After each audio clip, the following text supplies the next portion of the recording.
থেকে অনেক বেশি আগে বাড়ে।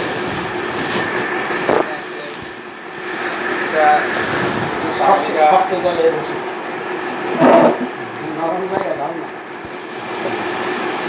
মহিলা সাহাবীরা ওনারও দিনের জন্য অনেক কুরবানি উঠাইছেন। বিশেষ করে রাসূল সাল্লাল্লাহু আলাইহি সাল্লামের প্রথম স্ত্রী আমাদের খাদিজা রাদিয়াল্লাহু তাআলা আনহা, উনি তো আসলে রাসূল সাল্লাল্লাহু আলাইহি সাল্লামকে ছায়ার মতন রাখছেন। আর সবাই চাইতেন রাসূলের সাথে একটা সম্পর্ক স্থাপন করার জন্য। তো খাদিজা রাদিয়াল্লাহু তাআলা আনহা উনি যখন রাসূল সাল্লাল্লাহু আলাইহি সাল্লামের ওনার আখলাক এবং ওনার আমল সম্পর্কে জানলেন, তখন ওনাকে প্রস্তাব দিল যে আমার বিজনেস ম্যানেজ করার জন্য একজন ম্যানেজার আমি খুঁজতেছি।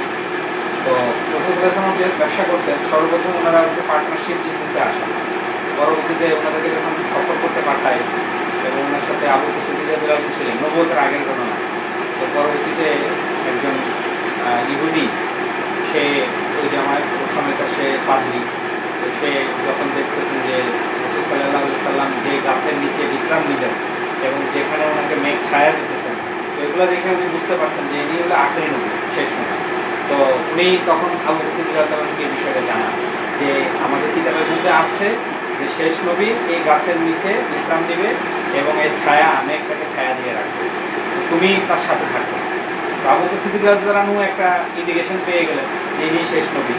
আর আমাদের খাদিজা রাদিয়াল্লাহু আনহা উনি আবার রাসূলের সাথে একজন খাদেম পাঠাইছেন এবং বলছেন যে উনি কী কী করে আমাকে এসা বলবেন। সমস্ত কিছু যাচাই বাছাইয়ের পরে যখন দেখছেন যে ওনাদের চাহিদা অনুসারে রাসূলের মধ্যে সেই গুণাবলী আছে, তখন উনি বিয়ের প্রস্তাব পাঠান না এবং ওনার সমস্ত মাল ওনার পিছনে আশা করে বিলিয়ে দেন দিনের জন্য। এই কারণে আসলে রাসূল সাল্লাল্লাহু আলাইহি ওয়াসাল্লাম বলছেন যে আমি সবার ঋণ আদায় করতে পেরেছি, কিন্তু খাদিজা রাদিয়াল্লাহু আনহার ঋণ আমি আদায় করতে পারি নাই। এটা আল্লাহ পাকের তার ঋণকে আদায় করে। তো এই কারণে আসলে যদি মহিলারা দিনদার হয় তাহলে ঘরও দিনের একটা পরিবেশ থাকবে এবং মানে আমারও আমলের মধ্যে একটা খোরাকি পাওয়া যাবে। এই কারণে এই উদ্দেশ্যকে সামনে রেখে আসলে আমাদের টাকা যা আমাদের মহল্লায়ও এরকম জামাত দিয়েছিল, আমরাও নগদ বের হয়ে আসি। আমরাও চাচ্ছি যে আপনাদের মহল্লা থেকেও একটা জামাত হয়ে বের হয়। বাকি 4-5 জনের জামাত তৈরি হয়ে গেছে, মোটামুটি 3-4 জন নগদ আছে। তাহলে ইনশাল্লাহ আসেন, ইনশাল্লাহ সকালে তো মসজিদে আসতেছেন ইনশাল্লাহ।